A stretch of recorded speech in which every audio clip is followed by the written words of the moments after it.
चलिए अब समझते हैं कि क्लाउड सीडिंग क्या होती है, मतलब आर्टिफिशियल रेन क्या होती है। देखिए, क्लाउड सीडिंग का मतलब ही होता है आर्टिफिशियल रेन, मतलब कृत्रिम तरीकों से बारिश को करवाना। अब देखिए इसमें होता क्या है कि जो क्लाउड होते हैं वो मेनली उनमें पाया जाता है वाटर ड्रॉपलेट्स और होते हैं आइस के कुछ क्रिस्टल।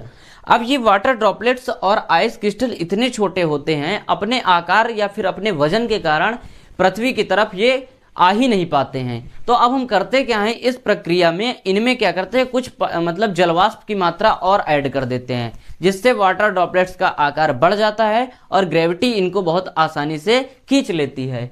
तो अब देखिए यही पूरी प्रक्रिया क्या कहलाती है, आर्टिफिशियल रेन कहलाती है। अब इस प्रोसेस को हम करते कैसे हैं ये समझते हैं। तो देखो सबसे पहले हम क्या करते हैं, एक ऐसे बादल मतलब एक ऐसे क्लाउड का सिलेक्शन करते हैं जिसमें नमी अत्यधिक मात्रा में हो। तो उस क्लाउड का नाम होता है क्यूमुलस और निलंबस क्लाउड। ठीक है, इन दोनों बादलों को हम सिलेक्ट करते हैं क्योंकि इन दोनों बादलों में अत्यधिक मात्रा में नमी पाई जाती है। ठीक है, जो क्योंकि निलंबस बादल जो होता है यही वर्षा को करवाता है।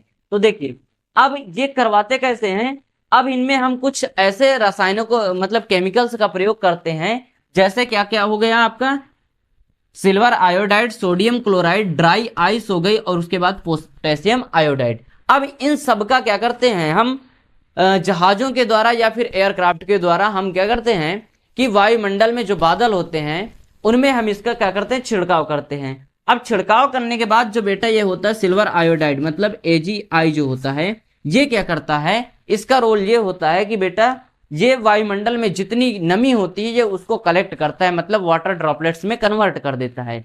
अब जिससे ये जितने वाटर ड्रॉपलेट्स होते हैं सभी क्या हो जाते हैं, इस वाटर मतलब क्लाउड से कनेक्ट हो जाते हैं और कनेक्ट होने के कारण इनका जो साइज होता है क्या हो जाता है, बढ़ जाता है। और जब आकार इनका बढ़ जाएगा तो ग्रेविटी आसानी से इनको खींच लेती है। अब देखिए अब हम समझते हैं कि इस प्रोसेस को हम करते क्यों हैं, इसका उद्देश्य क्या होता है। तो जैसे बेटा क्या होता है कि कोहरा आ जाता है, तो कोहरे को क्या होता है जब बैठाना होता है या फिर बहुत अत्यधिक मात्रा में, तो इससे हमें बहुत सारी असुविधाएं होती हैं।